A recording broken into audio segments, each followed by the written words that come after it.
The scent of lemon-scented cleaner and ambition hung heavy in the air of Stirling Tower. Down below, Arthur Finch polished floors that reflected a world he could only witness, never join. Upstairs, on the 88th floor, CEO Catherine Stirling, a woman forged in grief and steel, was about to sign a deal worth $4.2 billion, a deal that would define her legacy. But Arthur knew a secret, a ghost in the machine, buried in lines of code he himself had written long ago. A secret that would not just scuttle the deal, but could bankrupt the entire company. He had one chance. The hum of the industrial floor buffer was a familiar lullaby to Arthur Finch. It was a constant, steady companion in the dead of night as he skated across the endless marble expanse of the lobby in Stirling Tower. Each swirl of the machine erased the day's footprints, the scuffs of expensive Italian leather shoes, the hurried pace of brokers, the confident stride of executives. He was the building's ghost, a man in a grey jumpsuit who saw everything and was seen by no one. He knew who took their coffee with 2 sugars and who was having an affair with their assistant. He knew which board members had a tremor in their hands before a big meeting. He was the invisible man, and in his invisibility he found a strange, quiet peace. This peace was a fragile fortress built to protect him from the memories of a different life. A life of late-night coding sessions, fueled by cheap pizza and the incandescent thrill of creation. A life with a wife whose laughter filled their tiny apartment. A life before it all came crashing down, leaving him with nothing but a broken heart and a 5-year-old daughter, Maya, whose bright eyes were the only stars in his darkened sky. Tonight, the hum of the buffer couldn't drown out the building's own thrum of anxiety. Stirling Innovations was on the verge of its biggest acquisition ever, a $4 $2 billion deal to purchase Omnicorp and its revolutionary logistics platform, Nexus. The name alone sent a shiver of ice through Arthur's veins. Nexus, a sleek, corporate-approved name for a project he had once called Helios, his creation, his downfall. He guided the buffer toward the glass walls of a ground-floor conference room, its lights still blazing at 2 a.m. Taped to the inside of the glass were large printouts, flowcharts, and architectural diagrams for the final presentation. His eyes, trained by years of staring at complex code, scanned them instinctively. Most of it was standard corporate jargon, dressed up with impressive graphics. But then he saw it. A small, almost insignificant block of code in a diagram detailing the system's core data integrity protocols. It was his signature. Not his name, but a unique recursive algorithm he had designed. A clever little loop he was so proud of, a digital fingerprint that no one else would ever think to use. It was the heart of Helios, the very engine he had built. And right next to it was the vulnerability, the one he had warned them about, the fatal flaw he was trying to fix when his partner, his best friend, stole the code, sold it, and vanished, leaving Arthur to face the legal fallout and financial ruin. His blood ran cold. He stared at his own faint reflection in the glass, a tired man with weary eyes and a janitor's uniform. Superimposed over his reflection were the blueprints of the ghost that had haunted him for 6 years. They hadn't fixed it. They had either missed it, or worse, ignored it. They had painted over the cracks, slapped on a new name, and were now selling this digital time bomb for $4.2 billion. He knew what would happen. The Nexus platform was designed to manage supply chains on a global scale. Under normal operating stress, it would work flawlessly. But at peak capacity, a Black Friday rush, a global shipping crisis, a coordinated cyber attack, the recursive loop he'd designed would overload. It wouldn't just crash, it would cascade. The protocol designed to prevent data corruption would, under extreme pressure, initiate a system-wide data purge to protect its integrity. It would wipe everything. Inventories, shipping, manifests, financial records, everything. It wouldn't just be a failure. It would be corporate annihilation. He looked up through the glass and steel atrium to the pinnacle of the tower. The 88th floor. Catherine Sterling's office. The Iron Widow, they called her.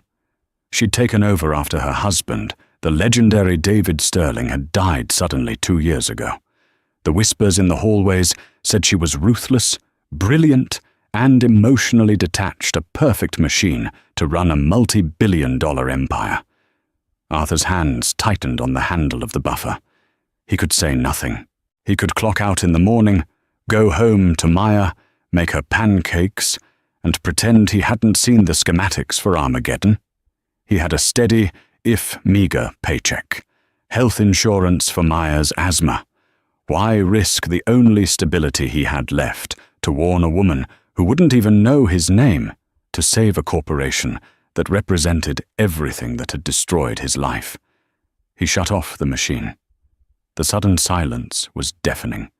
In the quiet, he could hear the faint, wheezing cough Maya sometimes had in her sleep. He thought of her inhaler on the nightstand, the cost of the prescription, the fear that gripped him every time she struggled for breath. That was his world, a world of small, desperate battles. But what if this was different? This wasn't about revenge. Revenge was a luxury he couldn't afford.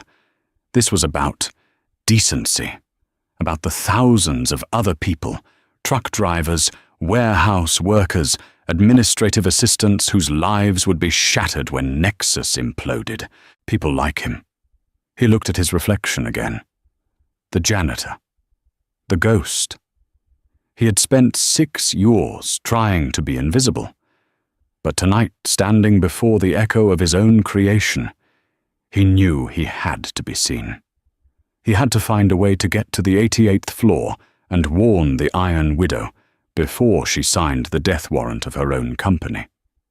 6 years earlier, Arthur's world wasn't polished marble and fluorescent lights, but the cluttered chaos of a tech startup.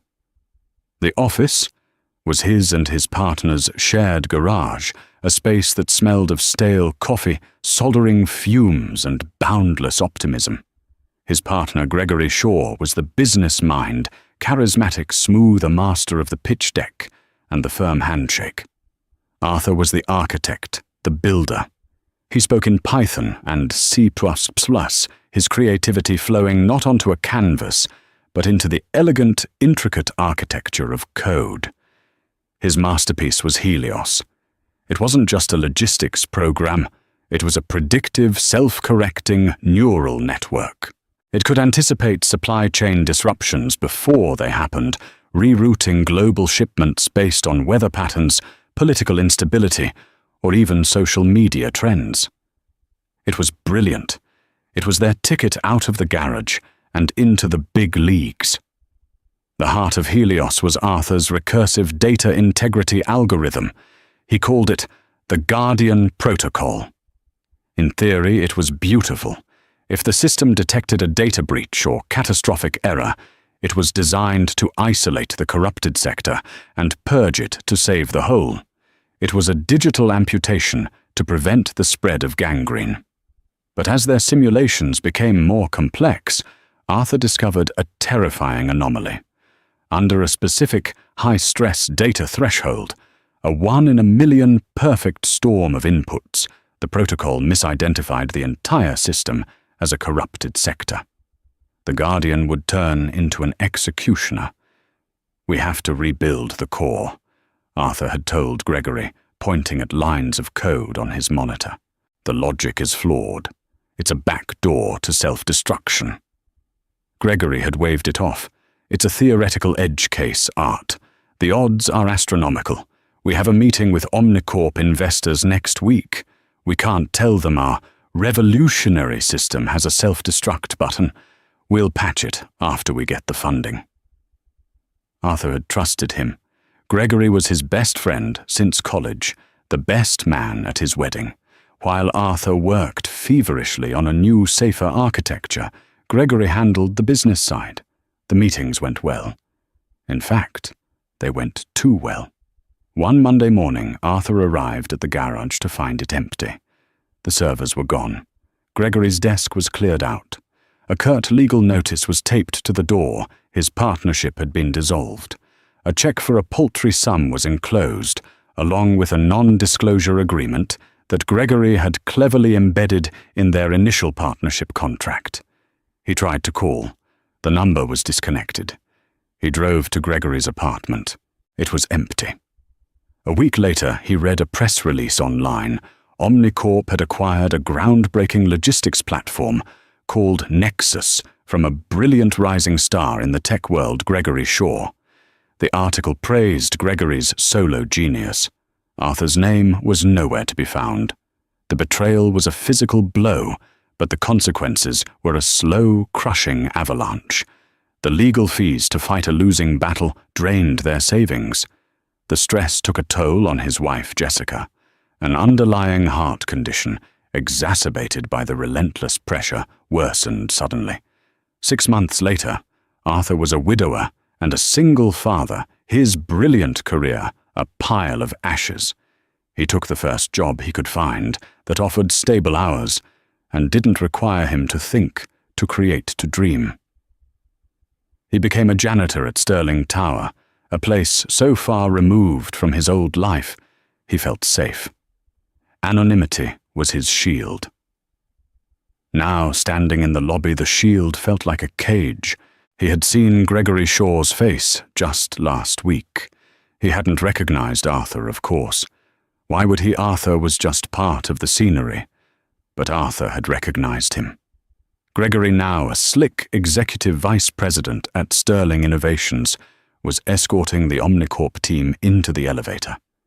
He was Catherine Sterling's right-hand man, her most trusted advisor on the acquisition. Of course he was. The fox was not only in the henhouse, he had convinced the farmer to buy it for him. This changed everything. This wasn't just a corporation buying a flawed product. This was a deliberate act of sabotage, orchestrated from the inside. Gregory knew about the flaw. He had to. He was selling a time bomb to his own company, and he was going to walk away with a fortune, leaving Catherine Sterling and thousands of employees to deal with the fallout.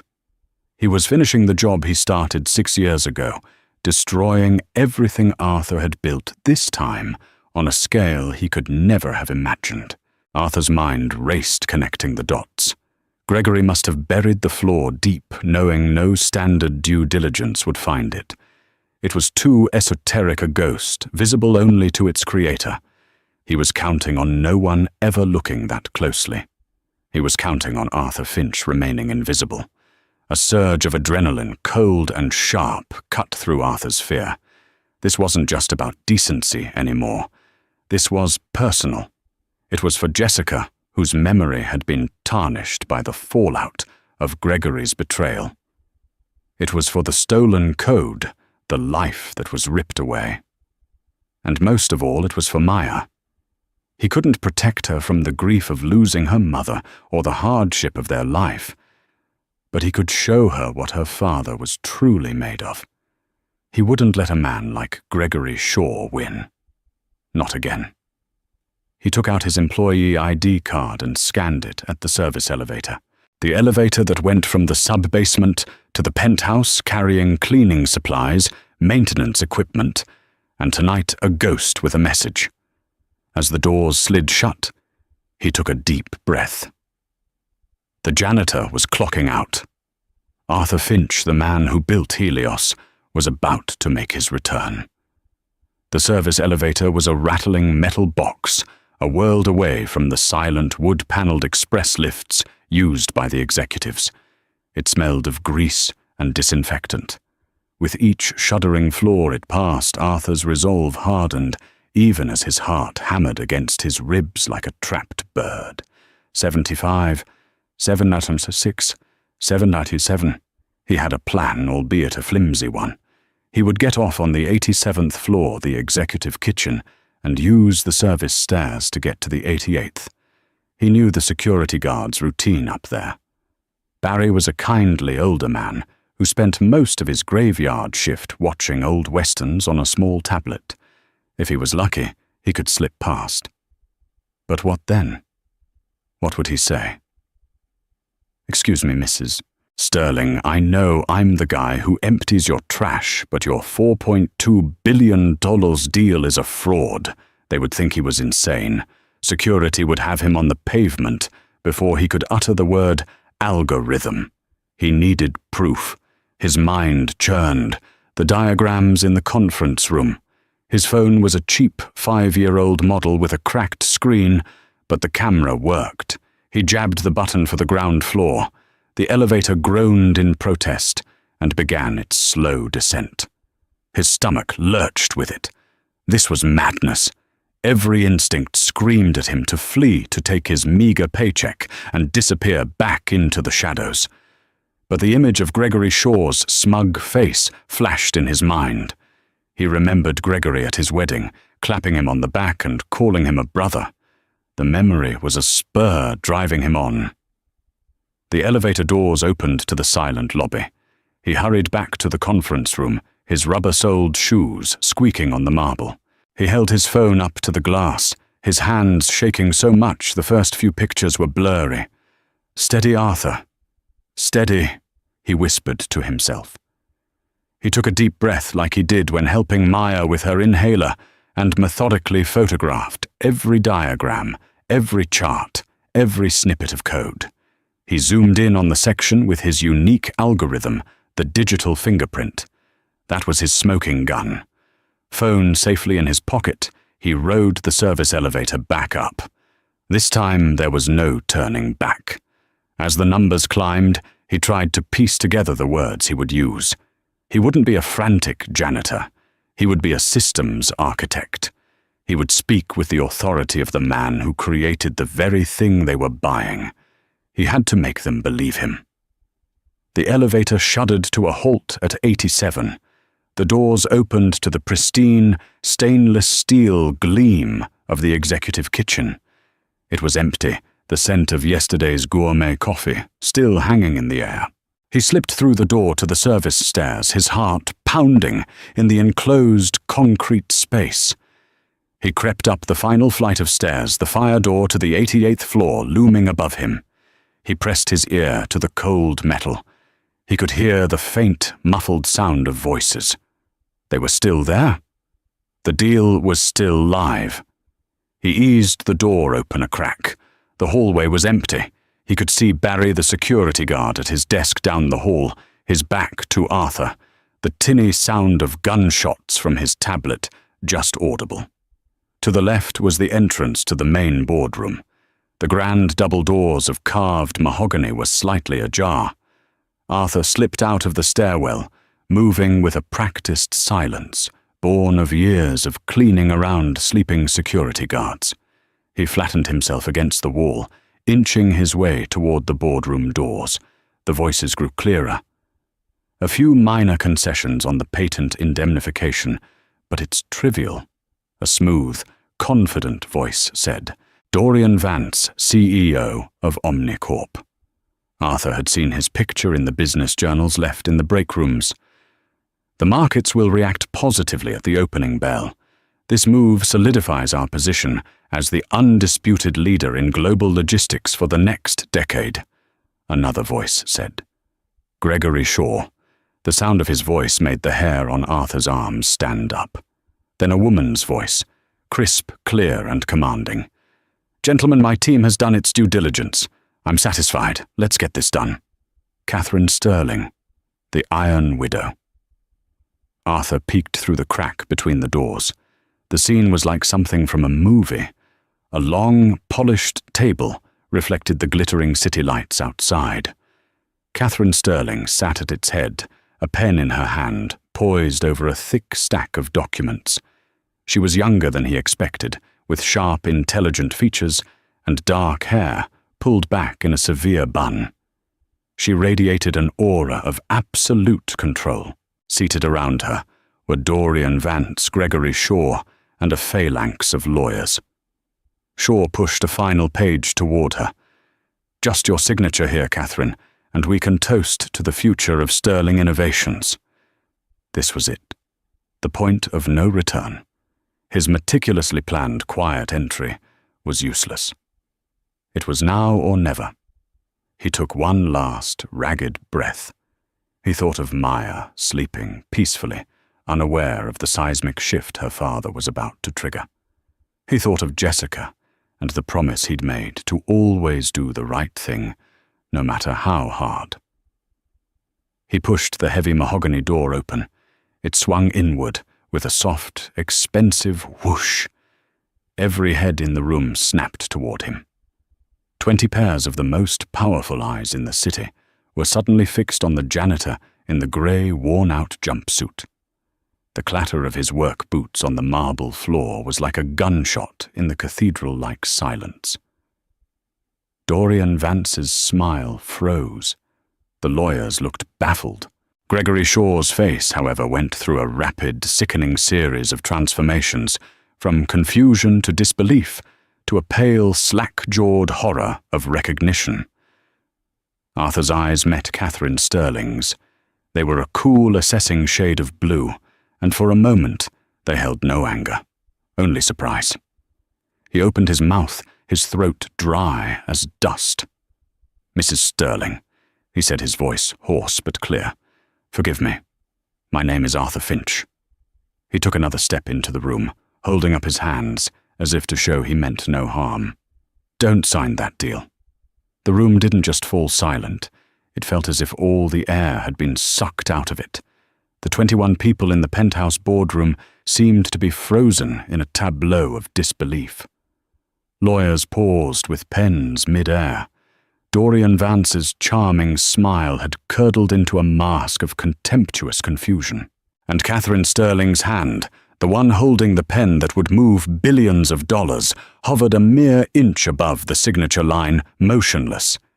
It was Gregory Shaw who broke the spell. He shot to his feet, his chair, scraping loudly against the floor. His face was a blotchy, furious red. "What is the meaning of this?" He boomed, his voice tight with panic, disguised as outrage. "Security, Barry, get this man out of here." He turned to Catherine, his expression shifting to one of deep apology. "Catherine, I am so sorry. An unbelievable breach. He's one of the cleaners. He's clearly disturbed." Arthur stood his ground, his gaze locked on Catherine. He ignored Gregory completely, as if he were nothing more than a buzzing fly. This was a conversation between him and the Queen of the castle. Everyone else was just furniture. "Mrs. Sterling," he repeated, his voice gaining strength. "The Nexus platform is a Trojan horse. It has a catastrophic systemic flaw in its core architecture, a flaw that will remain dormant until the system is under maximum load, at which point it is designed to purge every byte of data it controls. It will not just fail, it will self-destruct and take your entire logistics division with it." A nervous titter went through the Omnicorp lawyers. Dorian Vance let out a short, incredulous laugh. "Is this a joke, a prank from a competitor? The Nexus platform has passed every stress test, every third-party audit with flying colors. It's the most robust system on the market." "You've tested it for bugs," Arthur countered, taking a small step forward. "You haven't tested it for its fundamental design philosophy. The flaw isn't a bug, it's a feature, a doomsday switch hidden in plain sight." "Enough!" Gregory snarled, moving between Arthur and the table. "I will not have you harass Mrs. Sterling with these insane delusions." He gestured frantically toward the door where Barry, the security guard, had finally appeared, looking bewildered. "Barry, remove Mr. Finch from the premises. He's fired." But Catherine Sterling hadn't moved. She hadn't flinched. Her cool blue eyes had narrowed slightly, not at Arthur, but at Gregory. She had seen the flash of pure, undiluted terror in her COO's eyes when Arthur first walked in. It was more than just annoyance at an interruption. It was the look of a man whose carefully constructed world was about to implode. She had built her empire and sustained her late husband's by reading people, by spotting the tells that others missed. Gregory's tell was a screaming siren. She raised a single slender hand. Wait. The single word cut through the tension with the precision of a scalpel. Everyone froze again, their eyes now on her. Barry halted in the doorway. Gregory turned to her, his mouth slightly agape. "Catherine," he stammered, "surely you're not going to entertain this nonsense." Catherine slowly placed her pen down on the table, the small click echoing in the profound silence. She leaned back in her high-backed leathered chair, her gaze still fixed on Arthur. She had seen him before, a fleeting presence in the hallways late at night when she worked until dawn. He was always quiet, unobtrusive, professional. Not the profile of a madman. It was the discrepancy that intrigued her. The janitor who spoke of core architecture and systemic flaws. "Mr. Finch." She said, her voice even and devoid of emotion. "You've made an extraordinary claim, an accusation that is not only career-ending for you, but could expose you to significant legal liability if false. Why should I believe you?" This was his moment, the opening she so desperately needed. "Because I built it," Arthur said the simple words, landing with the weight of absolute truth. 6 years ago, the platform was called Helios. It was my project, my code. It was stolen from me by my business partner, who then sold it to Omnicorp. He risked a glance at Gregory, whose face had gone from red to a pasty, sickly white. "A man who I see is now your chief operating officer." The silence that followed was heavier, deeper than before. Every eye in the room swiveled from Arthur to Gregory Shaw. Gregory opened his mouth, but no sound came out. He looked like a fish gasping for air. Dorian Vance finally spoke up, his voice dripping with condescension. "This is absurd. A fantastical story from a disgruntled employee. Mrs. Sterling, I urge you to ignore this man and conclude our business. We have a schedule to keep." Catherine ignored him. Her focus was entirely on Arthur. "You say you have proof?" "Yes, ma'am." Arthur set his hand, going to his pocket. "I have proof." He pulled out his cheap, cracked phone. He knew how it must look, this flimsy piece of plastic, in a room that ran on devices worth thousands. He navigated to the photos he'd taken. In the source code for the Data Integrity Protocol, he explained, stepping carefully toward the table, there is a unique recursive algorithm. It's a piece of my own design, a sort of digital fingerprint. I can show it to you. And I can show you exactly how it interacts with the system's primary data governors to create the cascading purge scenario. He held out the phone. Gregory lunged. "Don't you dare!" He yelled, his composure shattering completely. He made a grab for the phone, his face twisted in a mask of desperation, but he never reached it. Catherine Sterling moved with a speed that surprised everyone. She shot out her hand, not to take the phone, but to block Gregory's path, her palm flat against his chest. It wasn't a violent shove, but it was an immovable, definitive stop.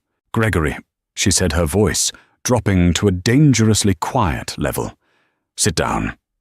He froze his hand, hovering inches from the phone. He looked from her cold, unwavering eyes to the faces of the lawyers and executives, now staring at him with suspicion. Defeated, he slowly lowered his arm and stumbled back to his chair. Catherine Sterling turned her attention back to Arthur.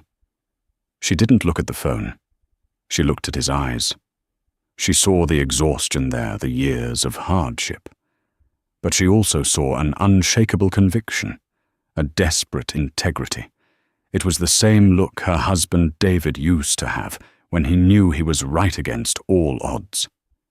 In that moment, she made a decision that went against every one of her advisors, against all conventional business sense, and against the man who had been her husband's most trusted lieutenant. She rose from her chair. "Gentlemen," she announced to the stunned room, "this meeting is suspended. The signing is postponed." A wave of protests erupted from the Omnicorp side. Dorian Vance stood up, his face apoplectic. "Postponed, Catherine. This is a $4.2 billion deal. You can't postpone it based on the ravings of a janitor." Catherine's gaze swept over him, and it was so cold, so utterly dismissive, that Vance stopped mid-sentence. "I can," she said, "and I have. My security team will show you out." She looked past Arthur to Barry. "Barry, please escort Mr. Vance and his team to the lobby." She then looked at her own legal counsel. "You are all dismissed. I will reconvene with you in the morning. Leave everything as it is." Then she turned to the two men at the heart of the storm. "Gregory, you will stay. You will not leave this room." Her voice left no room for argument. Finally, she looked at Arthur Finch, the janitor, who had just saved her or cost her billions. "Mr. Finch."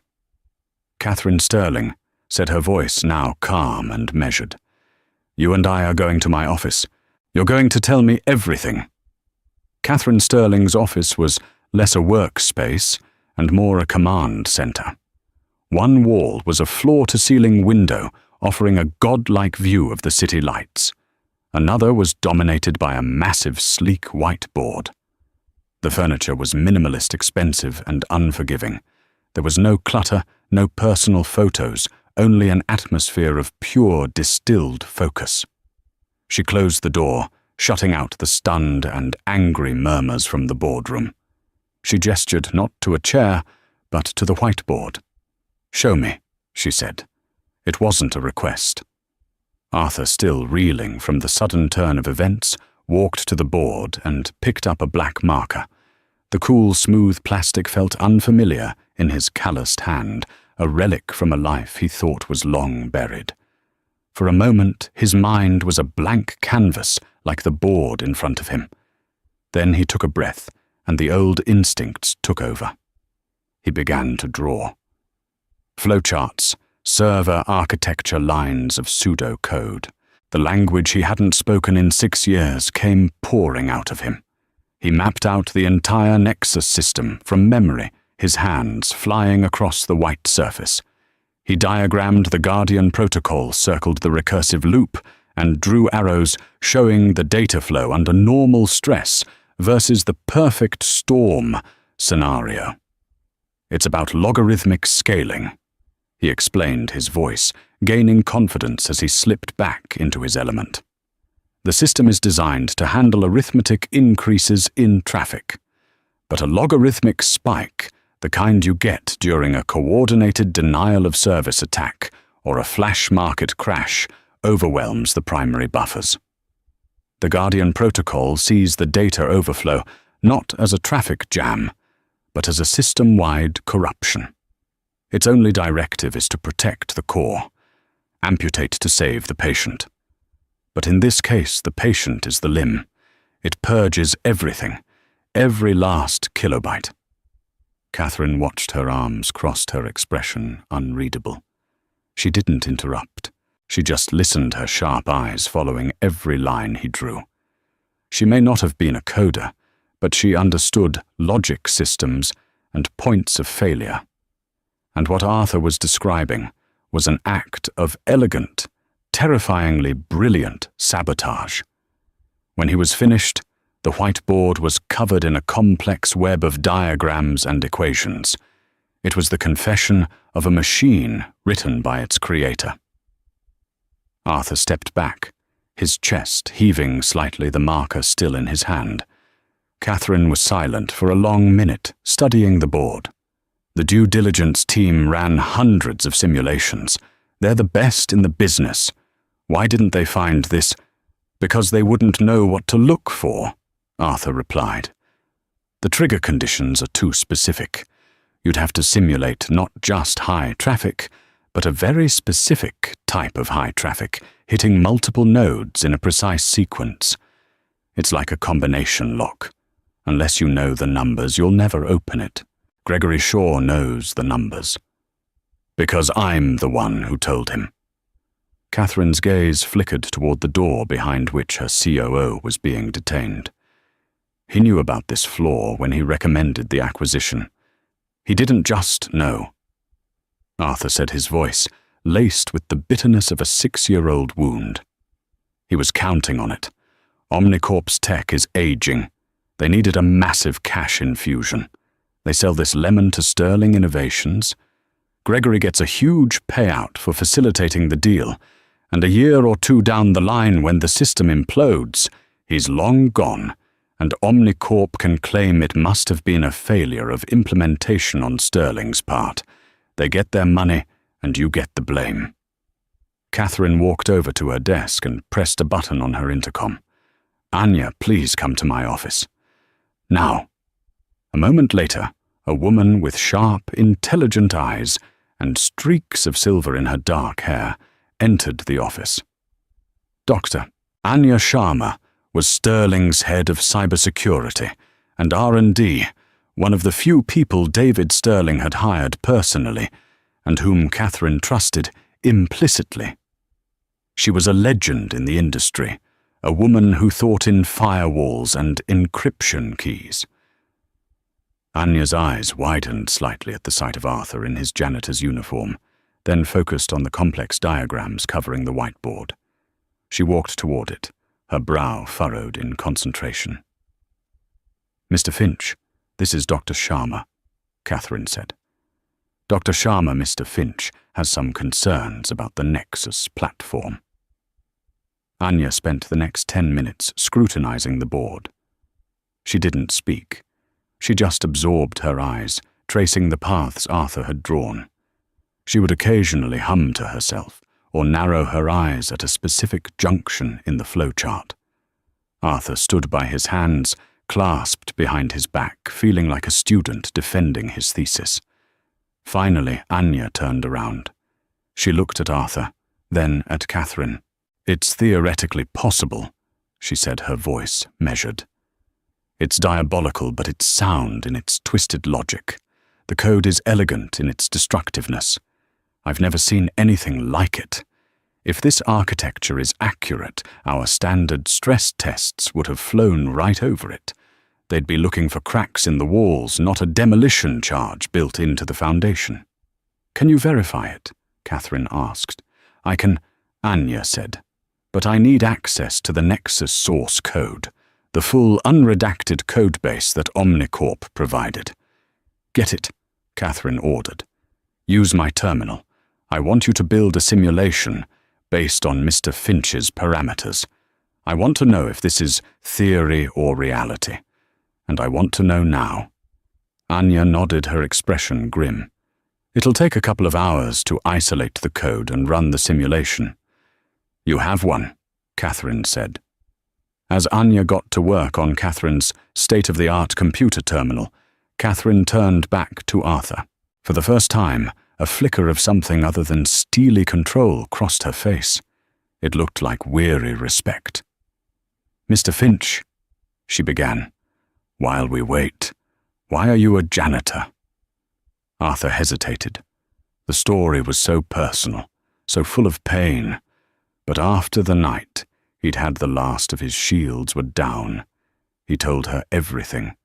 About the garage startup, about his friendship with Gregory, about Helios the theft and the devastating aftermath. He told her about Jessica and about his daughter Maya and his quiet quest for a life small and stable enough that no one could ever knock it down again. Catherine listened without interruption, her expression betraying nothing, but he could feel the quality of her attention. It was absolute. When he finished, the office was quiet, except for the furious clicking of Anya's keyboard. The world breaks everyone, Catherine said softly, her voice barely a whisper. And afterward, some are strong at the broken places. It was a quote he vaguely recognized. She turned to look out the window at the sprawling city below. My husband David used to say that true strength wasn't in never falling, but in how you chose to get back up. You chose to protect your daughter. There is no more honorable choice." Just then Anya gasped. Both Arthur and Catherine turned to her. Anya was staring at her screen, her face pale. "I found it," she whispered, her voice filled with awe and horror. "The Guardian Protocol. It's exactly as he drew it. The recursive loop, the trigger sequence. It's all here. Buried under 6 layers of obfuscated code, but it's here." She began typing furiously.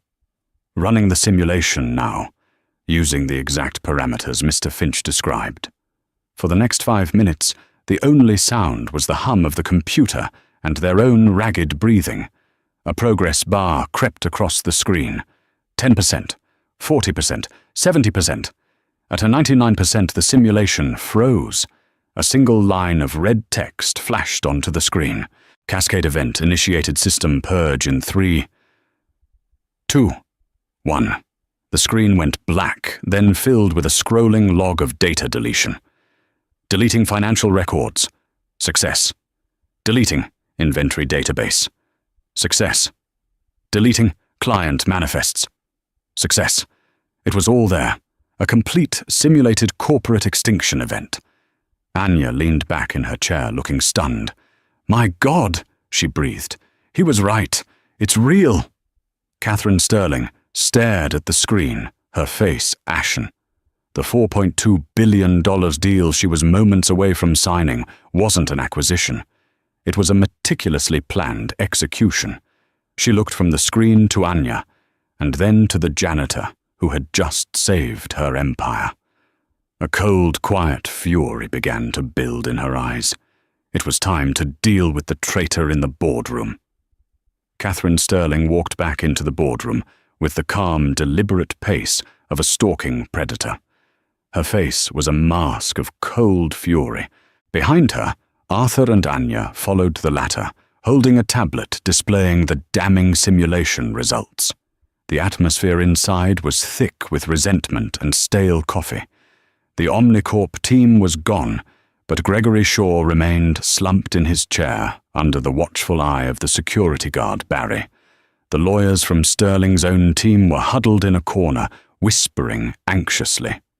When Catherine entered, they all fell silent. Gregory looked up, his face a mess of sweat and desperation. He saw the grim expressions on Anya's and Arthur's faces and seemed to shrink in his expensive suit. "Catherine," he started, his voice a pathetic whine. "This is all a misunderstanding, a crazy man's fantasy. We can still salvage this deal." Catherine didn't respond to him. She walked to the head of the table and turned to face her legal team. "I want a full internal investigation launched into our COO Gregory Shaw, effective immediately. I want a forensic audit of all his communications with Omnicorp for the past 2 years. I want to know about every payment, every bonus, every offshore account. I expect a preliminary report on my desk by noon tomorrow." The lawyers, sensing the seismic shift in power, nodded eagerly, already pulling out their phones. "Furthermore," Catherine continued, her voice cutting through the room, "prepare a lawsuit against Omnicorp for fraudulent misrepresentation and corporate espionage. I want it filed by the market's opening bell. We are going to tear them apart in discovery. We're going to find out exactly who knew about the Nexus platform's true nature." She then turned her glacial gaze upon Gregory Shaw. "A misunderstanding, Gregory?" she asked, her voice deceptively soft. "Dr. Sharma, please." Anya stepped forward and placed the tablet on the polished table in front of Gregory. On the screen was the final log from the simulation, a long scrolling list of every critical file being systematically deleted. System purge complete. No recoverable data. Gregory stared at the screen, and any remaining color drained from his face. It was irrefutable. It was the ghost of Helios come back to haunt him. "Arthur Finch," Catherine said, gesturing to the man still standing quietly by the door in his janitor's uniform. You remember him, don't you, Gregory? The man whose life you destroyed. The man whose genius you stole and tried to sell to me like a cheap watch. It wasn't like that. Gregory stammered, his eyes darting around the room, looking for an ally, finding none. He couldn't handle the pressure. The project was failing. I saved it. I made it viable. You saved it. Arthur spoke for the first time, his voice quiet, but filled with a righteous anger that had simmered for 6 long years. You knew about the flaw, Gregory. I warned you. I told you it was dangerous, and you told me it was a theoretical edge case. You didn't save it. You weaponized it. He's lying, Gregory shrieked, pointing a trembling finger at Arthur. It's his word against mine, a janitor. Who are you going to believe, Catherine him, or the man who stood by your husband's side for 15 years? Catherine let the question hang in the air for a long, torturous moment. She walked slowly around the table until she was standing directly behind Gregory's chair. David trusted you, she said, her voice low and laced with venom. He treated you like a brother. He brought you into this company, into our home. When he died, I trusted you to help me carry his legacy. Instead, you saw it as an opportunity. You saw a grieving widow you thought you could manipulate. She leaned down, her voice dropping to a whisper right next to his ear. You asked who I'm going to believe. I'm going to believe the man who risked everything he had left in this world to tell the truth, and I'm going to believe the man who had nothing to gain. You, Gregory, had millions to gain from your kickbacks, from Omnicorp, didn't you? That's what the audit will find, won't it? Gregory began to tremble uncontrollably. The facade was gone. There was no slick executive left, only a terrified, guilty man. Catherine straightened up and addressed the security guard. Barry, please escort Mr. Shaw to his office. He is to pack his personal belongings, and his personal belongings only. Dr. Sharma will supervise. He is not to touch his computer. When he is finished, you will walk him out of this building. His access is revoked. His employment at Sterling Innovations is terminated effective immediately. Catherine, you can't, Gregory pleaded, finally finding his voice as Barry put a firm hand on his shoulder. Think of the scandal. The stock price. You should have thought of that before you tried to burn my husband's company to the ground, Catherine said, turning her back on him.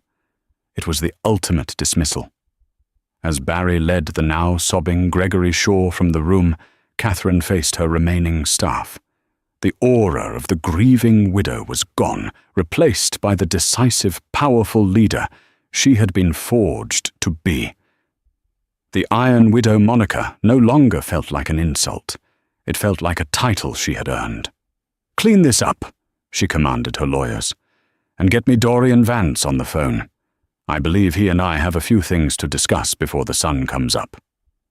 She then turned to Arthur, who had watched the entire scene unfold with a mixture of vindication and sorrow. The end of his long nightmare had been swift and brutal. Mr. Finch, Catherine said, her tone softening almost imperceptibly. You look exhausted.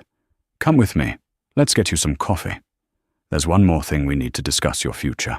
An hour later, as the first hints of dawn painted the Chicago skyline in shades of grey and rose, Arthur sat in Catherine Sterling's office, a cup of what was probably the most expensive coffee he had ever tasted in his hands. The adrenaline had faded, leaving behind a bone-deep weariness, but also a profound sense of peace.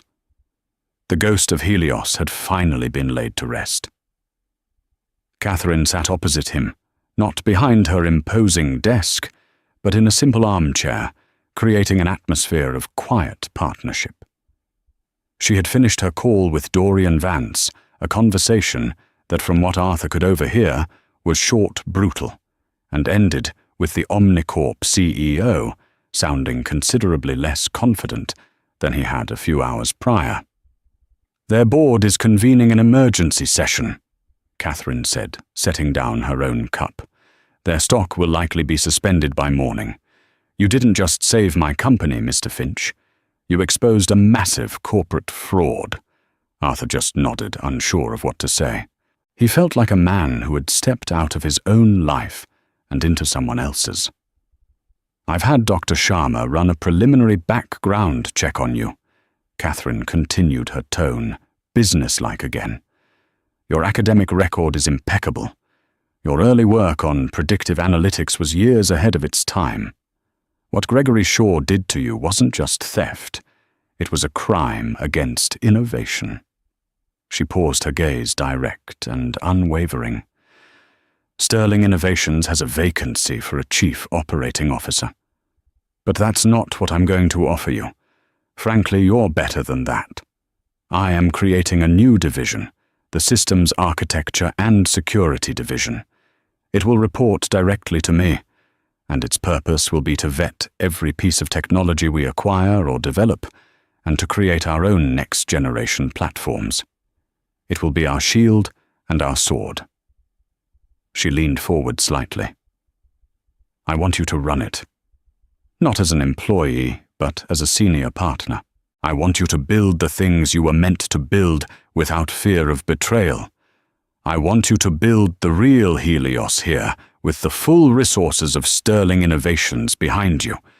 We won't just fix the blueprint, we'll design a new one." Arthur was stunned into silence. Senior partner, his own division, the resources to finally bring his vision to life. It was more than he had ever dreamed of, even in the heady days in the garage. "Mrs. Sterling, Catherine," he stammered, I don't know what to say. I'm a janitor." "No," she corrected him gently. "You were working as a janitor. You are a brilliant systems architect who was dealt a terrible hand. I am not offering you charity, Mr. Finch. I am making a sound business decision. Your integrity and your intellect are assets this company desperately needs. The salary will, of course, reflect the position, and it will include the best health coverage we offer." Her last words hit him harder than anything else. The best health coverage. No more worrying about the cost of Myers inhalers. No more lying awake at night, terrified of a medical emergency. Tears welled in his eyes, tears of relief and gratitude that had been held back for 6 long years. "Yes," he whispered, his voice thick with emotion. "Yes, thank you." A week later, Arthur Finch walked through the lobby of Sterling Tower, not in a grey jumpsuit, but in a well-tailored suit that Anya had insisted on helping him pick out. He carried a new leather briefcase, and when employees saw him, they no longer looked through him. They greeted him with nods of respect. The story of the janitor who saved the company had spread like wildfire, becoming an instant corporate legend. He took the express elevator to the 88th floor. His new office was next to Catherine's, and through the glass wall he could see her on a conference call, looking every bit the powerful CEO she was. She caught his eye and gave him a small, encouraging smile. On his desk was a framed photo of Maya, who was starting at a new school next week 1, with a full-time nurse on staff. Next to it was a brand new top-of-the-line computer terminal. On the screen was a single empty file, a blinking cursor, waiting for the first line of code. He typed Project Helios 2.0. He was no longer a ghost in the machine. He was its architect. He and Catherine Sterling, 2 people who had been broken by life in different ways, were now strong in the broken places. Together, they weren't just running a company. They were building a new future, one line of code, one right decision at a time. The janitor had been interrupted, but in doing so, he had rewritten not just his own story, but the story of everyone in Sterling Tower. the story of Arthur Finch and Catherine Sterling is a powerful reminder that heroes are not defined by their job titles, but by their courage. It shows us that integrity is a currency more valuable than any billion-dollar deal. In a world that often tells us to stay in our lane, Arthur chose to step out, armed with nothing but the truth, and in doing so, he saved an empire and reclaimed his own life. This story proves that one person's voice, no matter how quiet it may seem, has the power to shatter the silence and bring down walls of deceit. It's a testament to the extraordinary potential that lies hidden within ordinary people waiting for a single moment of bravery to be unleashed. If this story of courage, redemption, and unexpected connection moved you, please give this video a thumbs up. Share it with someone who needs a reminder that their voice matters. And don't forget to subscribe to our channel for more heartwarming stories that prove the best of humanity can be found where you least expect it. Click that bell icon so you never miss an update.